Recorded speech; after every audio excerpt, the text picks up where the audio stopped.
तो फिल्म की शुरुआत होती है 1956 से। हमें एक डरे सहमे प्रीस्ट को दिखाया जाता है जो जल्दी से चर्च में आया था और उसके पास एक बच्चा भी था जिसके जिस्म पर एक बर्थ मार्क था। ये बर्थ मार्क कोई आम बर्थ मार्क नहीं था, बल्कि ये बर्थ मार्क एक शैतानी साइन था, जिसका मतलब था कि ये बच्चा बड़ा होके एक शैतान भी बन सकता है और किसी भी किस्म की तबाही भी ला सकता है। इसीलिए प्रीस्ट डरते हुए गॉड से माफी मांगते हुए इस बच्चे को जैसे ही मारने की कोशिश करते हैं, तभी यहाँ पर पुलिस आ जाती है और उन्हें ऐसा करने से रोक देती है। हालांकि प्रीस्ट पुलिस को कहते भी हैं कि मुझे मत रोको, तुम नहीं जानते कि इसका अंजाम क्या होगा। लेकिन पुलिस इस डर से कि प्रीस्ट कहीं पर उस बच्चे को मार ही ना दे, प्रीस्ट को ही गोली मारकर खत्म कर देते हैं और इस बच्चे को आखिर बचा लिया जाता है। इसके बाद फिल्म में 30 साल का वक्त गुजर जाता है और हमें मूवी के मेन कैरेक्टर मार्क को दिखाया जाता है। इस टाइम मार्क एक प्रीस्ट के हुलिये में था, लेकिन दरअसल वो एक अंडरकवर एजेंट था। उसे 7 लड़कियों के गायब होने की केस की इन्वेस्टिगेशन करनी थी, वो भी एक चर्च में जाकर। पुलिस वाले ये बात जानते थे कि उन औरतों को आखिरी मर्तबा इस चर्च के अंदर ही जाते हुए देखा गया था, लेकिन उसके बाद से वो लापता थी। अब क्योंकि चर्च उनकी इबादत करने की जगह थी, वहाँ पर पुलिस को भेजकर वो कोई स्कैंडल नहीं बनाना चाहते थे, इसीलिए उन्होंने मार्क को एक अंडरकवर एजेंट के तौर पर अंदर भेजा था। अंदर जाने पर मार्क यहाँ के प्रीस्ट एंड्रे से मिलता है, जो मार्क को इस पूरे चर्च का विजिट करवाते हैं। प्रीस्ट एंड्रे मार्क को उसका रूम भी दिखाते हैं और उसे वार्न भी करते हैं कि आधी रात में गलती से भी अपने रूम से बाहर मत निकलना, वरना अंजाम के जिम्मेदार तुम खुद होगे। मार्क अंदर जाता है और उसे ये जगह काफी अजीब लगने लग जाती है, क्योंकि यहाँ पर इलेक्ट्रिसिटी भी नहीं थी, मोबाइल के सिग्नल्स भी नहीं थे और ये जगह बाहर की दुनिया से बिल्कुल कटी हुई थी। सारी सोचों को झटकते हुए मार्क अब फ्रेश होने का डिसाइड करता है और जैसे ही शर्ट उतारता है तो हमारे पे एक बहुत बड़ा ट्विस्ट ये रिवील होता है कि मार्क असल में वही बच्चा है जिसे मूवी के स्टार्ट में पुलिस ने प्रीस्ट से बचा लिया था, जिसके जिस्म पर वो शैतानी मार्क। लेकिन मार्क अभी तक अपनी हकीकत नहीं जानता। इसके बाद मार्क अपने सीक्रेट सूटकेस में से कुछ फाइल्स, कैमरा और गन निकालता है। इन फाइल्स में उन्हीं 7 लड़कियों का सारा बायोडाटा था जो इस चर्च में आने के बाद से नहीं मिली थी। मार्क यहाँ पे बहुत बड़े मिशन पे था। सिर्फ उसे इन लड़कियों को भी नहीं ढूंढना था, उसे यहाँ पे इस सच्चाई का भी पता चलाना था कि ये लोग यहाँ करते क्या हैं। कुछ देर बाद मार्क को खाना खाने के लिए बुला लिया जाता है और मार्क देखता है कि इनको बहुत ही अजीब किस्म का खाना दिया गया था। ये खाना बदबूदार था, अजीब चिपचिपा लिक्विड था इसमें। लग तो रहा था कि ये किसी किस्म का मीट है, लेकिन ऐसा मीट उसने आज से पहले कभी नहीं खाया था। एक रबड़ की तरह का मीट था जिसे खाते हुए उसे उल्टी भी होना शुरू हो जाती है। लेकिन अपने आप को नॉर्मल और इन सब के जैसा दिखाने के लिए वो अपने एक्सप्रेशंस को काबू करते हुए ये खाना खा लेता है। इसके बाद मार्क अपने मिशन पे निकल जाता है, इस पूरे चर्च का विजिट करने लग जाता है और एक कॉरिडोर में से गुजरता है जहाँ दूसरी तरफ उसे एक लड़की दिखाई देती है। ये लड़की पागल लग रही थी, उसके पास एक प्रीस्ट भी था।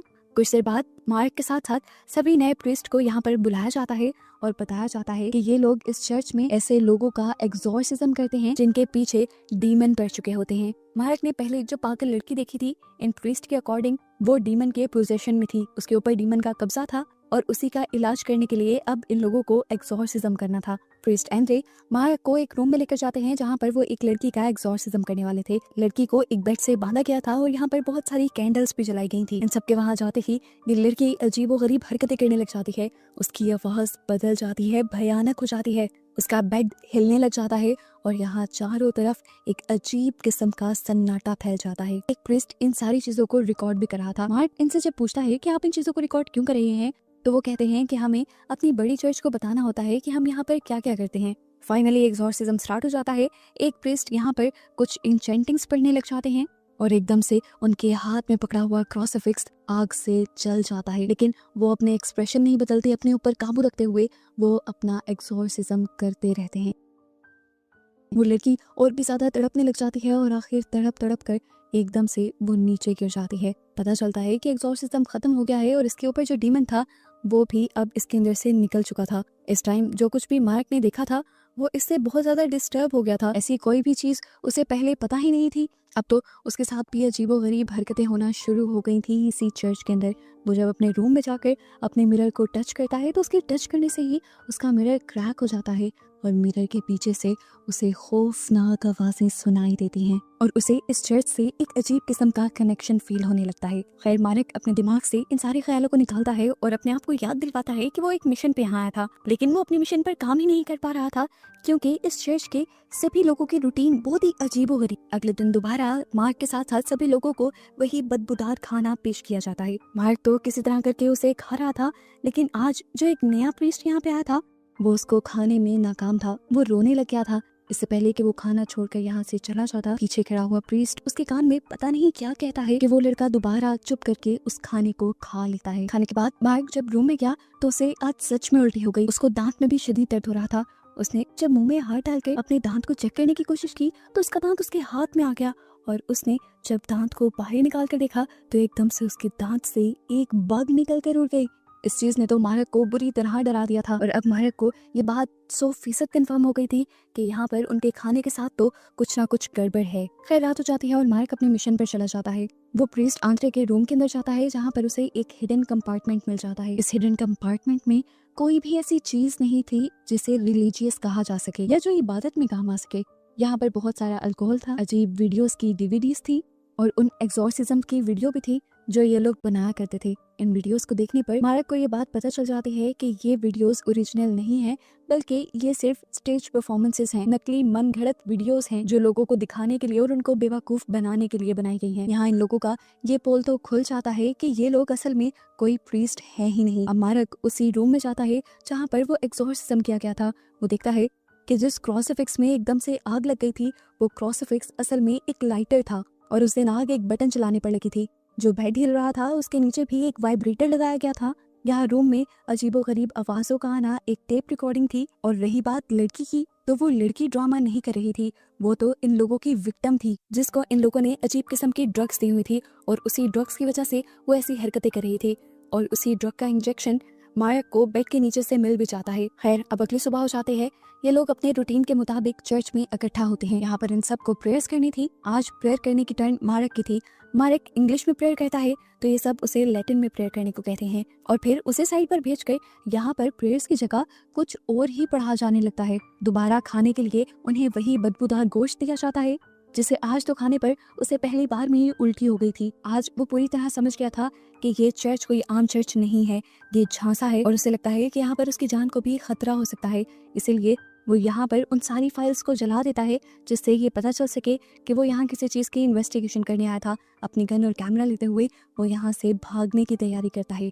इससे पहले कि वो निकल जाता वो देखता है कि कुछ प्रीस्ट यहाँ पर एक कब्र बना रहे थे। ये उसी लड़की की कब्र थी जिसका इन्होंने पिछले दिन एक फेक एग्जॉर्सिज्म किया था। ये सीन मार्क को बाहर जाने से रोक देते हैं और अब वो फैसला कर लेता है कि वो इन सारी चीजों के पीछे का सच जान कर ही रहेगा। वो अब उसी एरिया में जाता है जहाँ पर उन पागल लोगों को रखा गया था। यहाँ पर एक प्रीस्ट उसे ये खबर देता है कि यहाँ सभी लोगों को मालूम है कि मार्क यहाँ पर किसी चीज की इन्वेस्टिगेशन करने के लिए आया है।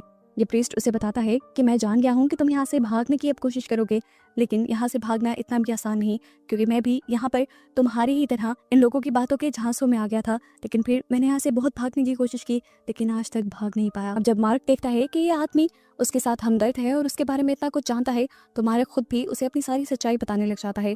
वो बताता है कि मैं पोलिश पुलिस का एजेंट हूँ, यहाँ पर इसलिए आया था क्योंकि यहाँ से 7 लड़कियां गायब हुई थी और उनमें से एक लड़की वो भी थी जिसका एग्जॉर्सिज्म आप लोगों ने मेरे सामने किया और उसे मार दिया। यहाँ पर प्रीस्ट मार्क को ये सच्चाई भी बता देता है कि ये सारे एग्जॉर्सिज्म फेक होते हैं और पैसों के लिए किए जाते हैं। ये एग्जॉर्सिज्म एक टीवी शो के लिए होते हैं जहाँ से इस जगह को बहुत सारी फंडिंग मिलती है। ये बात सुनकर मार्क को बहुत ही ज्यादा दुख होता है। मार्क यहाँ उससे कहता है कि अगर तुम मेरी मदद करो इस केस को सॉल्व करने में तो मैं तुम्हें भी यहाँ से निकाल कर ले जाऊंगा। ये आदमी यहाँ कुछ नहीं कहता और मार्क अब दोबारा से अपनी इन्वेस्टिगेशन जारी रखता है। रात होते ही वो यहाँ की बेसमेंट में जाता है। ये जगह उसके डरने के लिए काफ़ी थी क्योंकि इस जगह पर बहुत सारे इंसानों के ढांचे रखे हुए थे। इंसानों के दांत भी पड़े थे यहाँ पर जिनको ज़रूर इसी चर्च वालों ने मारा होगा। और यहाँ पर एक आई बॉल भी पड़ा था जो अभी तक जिंदा था और हिल रहा था। ये देखकर डरकर मार्क उसे साइड पे गिरा देता है और वो फट कर उसका खून इधर उधर गिर जाता है। इतना क्रीपी और अजीब सा सीन देखकर मार्क को भी उल्टी आने लग जाती है और हम उसकी उल्टी में बहुत सारी बग्स और फ्लाइज को देखते हैं। अब मार्क यहाँ से बाहर जाता है उसी ग्रेवयार्ड में जहाँ पर उन्होंने उस लड़की को दफन किया था। वो उस ग्रेव को खोलता है लेकिन वहाँ उसे कोई भी नहीं मिलता। वो हैरान था कि उसकी आंखों के सामने ही इन लोगों ने उस लड़की को जमीन के नीचे दफनाया था और अब वो कहाँ चली गई थी। इससे पहले कि वो कुछ भी और करता, पीछे से एक आदमी आकर उसके मुंह को कवर करते हुए उसे बेहोश कर देता है। उसे जब होश आया तो उसने देखा कि उसे एक बेड से बांधा गया था और उसके सामने वो आदमी था जो उसे बेहोश करके लाया था। इस टाइम पर उसके सामने प्रीस्ट आंद्रे आ जाते हैं जो उसके लिए खाना लेकर आए थे। खाना एक ही तरह का था लेकिन 4 अलग अलग बोल्स के अंदर था। वो जबरदस्ती मार्क से ये खाने को कहते हैं लेकिन मार्क ये खाने से इनकार कर देता है और पूछता है कि आखिर ये सब है क्या। ये लोग उसे इस खाने के बारे में तो कुछ नहीं बताते लेकिन उसके साथ इसे खिलाने में जबरदस्ती करते हैं। लेकिन मार्क इस खाने को ना खाते हुए उल्टा झटक देता है तो यहाँ पर फादर आंद्रे गुस्से में उसे एक और मरतबा बेहोश कर देते हैं। इस मरतबा उसे होश आया तो वो दोबारा बेड से बंधा हुआ था। उसने देखा कि सामने वाला आदमी जो उस पर नजर रखे हुए था वो भी सो रहा था, तो मौके का फायदा उठाते हुए उसने अपने आप को छुड़वा लिया, अपने पाँव में छुपाई हुई गन निकाली और यहाँ पर उस आदमी से लड़ने लग गया जो उसके ऊपर नजर रख रहा था। इनकी फाइट काफी अच्छी चली और आखिर डेविड जीत गया और उसे शूट करके मारने में कामयाब हो गया। जिसके बाद वो गया यहाँ की किचन के अंदर ये जानने के लिए कि वो खाना क्या है जो आखिर इसे खिलाया जा रहा था। और किचन का हाल देखकर वो शॉक रह गया क्योंकि जैसा वो सोच रहा था हकीकत उससे भी कहीं ज्यादा खौफनाक थी। उसे असल में उन्हें लड़कियों का गोश्त खिलाया जा रहा था जिन लड़कियों को यहाँ एग्जॉर्सिज्म के नाम पर मार दिया गया। इतने में पीछे से अब दोबारा वही प्रीस्ट यहाँ आ जाता है जो पहले भी मार्क के साथ काफी अच्छा था। वो उसे हकीकत बताता है कि तुम यहाँ पर उन 7 औरतों का गोश्त खा रहे थे जिन्होंने अपनी जिंदगी में सबसे ज्यादा बुरे काम किए हैं। तुम्हारे साथ हमें भी यही गोश्त खिलाया जा रहा है। ये बातें सुनकर मार्क डर जाता है और अब इसी आदमी को गन पॉइंट पर लेते हुए वो कहता है कि मुझे इस चर्च की लाइब्रेरी के अंदर लेकर जाओ। इस आदमी को मार्क की बात माननी पड़ी और अब वो मार्क को एक बुक दिखाता है जिसमें इस चर्च के बारे में लिखा हुआ था और यहाँ से मार्क को एक सबसे बड़ी हकीकत पता चलती है कि ये चर्च एक चर्च थी ही नहीं, ये लोग तो किसी कल्ट का हिस्सा थे और इस बुक को फॉलो करते थे जो बुक डीमंस पर लिखी गई थी। इसके अंदर लिखा गया था कि हर 800 साल बाद एक डिमोनिक बच्चा पैदा होता है जिसके जिस्म पर एक खास किस्म का निशान होता है जैसा निशान मार्क की भी बॉडी पर था। अगर उस बच्चे को 7 ऐसी औरतों का गोश्त खिला दिया जाए जिन्होंने बहुत ज्यादा बुरे काम किए हों और फिर एक मासूम लड़की का खून पिला दिया जाए तो वो बच्चा आखिर एक डीमन बन जाता है, एक शैतान बन जाता है और यहाँ से उसकी शैतानी जिंदगी का एक नया मोड़ शुरू हो जाता है। ये सब पढ़ने के बाद मार्क और ये आदमी डिसाइड करते हैं कि वो फौरन यहाँ से भाग जाएंगे। तब ये आदमी मार्क से कहता है कि मुझे यहाँ की एक सीक्रेट अंडरग्राउंड टनल के बारे में पता है जहाँ से मैंने भी भागने की कोशिश की थी लेकिन मैं तो पकड़ा गया था, पर तुम हिम्मत वाले हो, मुझे लगता है कि तुम्हारे साथ मैं उस टनल के जरिए यहाँ से बाहर निकल जाऊंगा। मार्क को अब इसकी बातों पे यकीन तो नहीं आ रहा था क्योंकि आखिर था तो वो भी इसी इंस्टीट्यूट का हिस्सा। तो फिर ये आदमी अपनी कमर मार्क को दिखाता है जहाँ पर कोड़ों से मारे जाने के निशान थे। वो बताता है कि मैंने जब भागने की कोशिश की थी उसकी सजा के तौर पर ये कोड़े मुझे मारे गए थे। ये सब देखने के बाद मार्क को उसकी सच्चाई पर यकीन आने लगा और मार्क ने उसके साथ जाने का फैसला कर लिया। मार्क उसका पीछा करते करते अब उस सीक्रेट टनल में भी पहुंच जाता है। ये टनल काफी लंबी थी जहाँ ये लोग लैंप लेकर चल रहे थे और टनल के एंड पर ये लोग एक अजीब सी जगह पर पहुंच जाते हैं जहाँ पर यहाँ से बाहर निकलने का तो कोई रास्ता नहीं था बल्कि एक नया ही डिमोनिक सा सेटअप लगाया गया था यहाँ पर। और ये आदमी असल में मार्क को ट्रैप करने के लिए ही था। उसका मिशन था हमदर्दी दिखाते हुए मार्क को यहाँ पर लेकर आना। इससे पहले कि मार्क कुछ सोच पाता या यहाँ से जा पाता उसे बेहोश कर दिया जाता है। यहाँ पर हम सभी लोगों को रेड कलर के गाउन्स में देखते हैं। मार्क को जब होश आता है तो वो देखता है कि उसे एक दरख्त से लटका दिया गया था और उसके हाथों को खींचकर बांधा गया था। उसके मुंह पर भी अब कपड़ा बांध दिया गया था। प्रीस्ट आंद्रे और सभी लोग अब मार्क को वो सच्चाई बताते हैं जो उसने सोची भी नहीं थी। मार्क का एक केस की इन्वेस्टिगेशन के लिए यहाँ आना तक प्लान था। ये सब जो कुछ हुआ, जो कुछ मार्क ने देखा वो वही देखा जो इन लोगों ने चाहा। वो बताते हैं कि हमने सदियों इंतजार किया उस बच्चे का जिसके जिस्म पर ये निशान हो और जो चांद ग्रहण के वक्त पैदा हुआ हो, क्योंकि ऐसा बच्चा एक इंसान नहीं बल्कि पैदाइशी शैतान होता है। आंद्रे बताता है कि इस टाइम उसे जिस पत्थर पर रखा गया है उसके नीचे एक कुआं है और वो कुआं असल में जहन्नुम का दरवाजा है जिसे ये लोग सालों से प्रोटेक्ट करते आ रहे हैं। वो बताता है कि हम प्रीस्ट नहीं हैं और ना ही खुदा को मानते हैं, हमारा आका शैतान है और हम उसके गुलाम, और मार्क को खास चुना गया है उनके लिए। अब ये लोग अपना रिचुअल शुरू करते हैं। मार्क के सामने एक बेचारी मासूम सी लड़की को लाया जाता है और उसका गला काटकर उसके खून के प्याले भर लिए जाते हैं, जिन प्यालों में से एक एक करके ये सभी लोग एक एक घूंट लेते हैं, जिसके बाद जबरदस्ती मार्क के मुंह में ये खून डाल दिया जाता है और तब तक उसका मुंह ये लोग ऊपर करके रखते हैं जब तक मार्क इसको निगल न ले। अब मार्क का डीमन बनने का प्रोसेस शुरू हो चुका था। 7 बुरी लड़कियों का गोश्त तो उसे पहले ही खिला दिया गया था। अब इनोसेंट लड़की का खून पीते ही उसे भयानक मॉन्स्टर में बदल जाना चाहिए था। ये सभी लोग इसी इंतजार में थे कि कब वो एक डीमन में बदलेगा। ये लोग कुछ मंत्र भी पढ़ रहे थे जिससे शैतानी पावर्स जल्दी से मार्क के अंदर आ जाएं। आखिर इनके मंत्र भी खत्म हो जाते हैं और जब ये लोग पीछे मुड़कर देखते हैं तो वहाँ कुछ भी नहीं बदला था। मार्क वैसे का वैसा ही था और मार्क इन्हें देखकर पागलों की तरह हंसने लगता है और कहता है, कैसी पुरानी घसी पीटी बातों पे यकीन करते हो यार, ऐसे भी भला कोई शैतान बना है। ये सब लोग भी पैनिक होने लगे थे। सदियों का इंतजार, इतने लोगों की बलि और मेहनत, इनका तो सब जाया जा रहा था। अभी एक और बड़ा मसला भी था। मारक एक बहुत ही बड़ा एजेंट था। उसने कई हफ्तों से रिपोर्ट नहीं की थी और अब इन्हें खबर मिली थी कि पुलिस मारक के बारे में भी इन्वेस्टिगेशन करने लगी है। किसी भी वक्त पुलिस यहाँ आ जाएगी और जब सबूत देखने लगेगी तो इनकी चर्च का ये सारा सच खुल जाएगा और मारक का पता नहीं क्या बनेगा। इसीलिए वो ये रिचुअल वाली बुक को पढ़ते हुए डिसाइड करते हैं कि ये सब मारक को ही मार देंगे और फिर उसे हेल के दरवाजे में फेंक देंगे जो अभी तक सदियों से बंद है। एक बंदा जो मारक को ट्रैप करके लाया था, इस रिचुअल के फेल होने पर उसे आंद्रे पर बहुत ही ज्यादा गुस्सा आता है क्योंकि उसे अब मारक की बातें ठीक लगने लगी थी कि ऐसे कोई शैतान नहीं बनता और इन्होंने इस आंद्रे पर एतबार करके अपनी पूरी लाइफ बर्बाद कर ली थी। इसी गुस्से में वो एक पिल्लो उसके मुंह पर रखते हुए उसे मार देता है और सबसे झूठ कह देता है कि ज्यादा शराब पीने की वजह से आंद्रे की यानी इनके लीडर की मौत हो गई है। दूसरी तरफ कल्ट के लोग उन लोगों की लाशें जला रहे थे जिनका मर्डर इन्होंने शैतान को सेक्रीफाइस देने के नाम पर किया था। सीन कट होकर दोबारा हम आंद्रे को देखते हैं जिसकी आंखें भी किसी ने बंद नहीं की थी।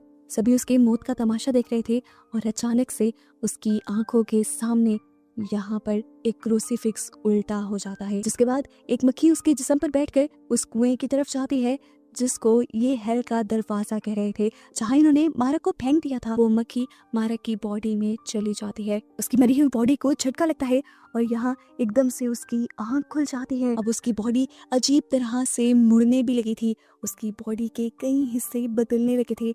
उसके मुंह पर बड़ी बड़ी वेन्स आ गई थी और पूरा मुंह नीला पड़ चुका था और ये सब तो अब कोई नोट ही नहीं कर रहा था। सीन कट होकर हमें आंद्रे के फ्यूनरल को दिखाया जाता है जिसे जो बंदा कर रहा था एकदम से उसकी बॉडी हवा में लटक जाती है। उसका सर फटकर उसमें से मक्खियां निकलती हैं और देखते ही देखते पूरी बॉडी उसकी मक्खियां बनकर उड़ जाती हैं और वो मर जाता है। और तब यहाँ पर एंट्री करता है असल डीमन यानी मारक, जो पूरा अब डीमन बन गया था।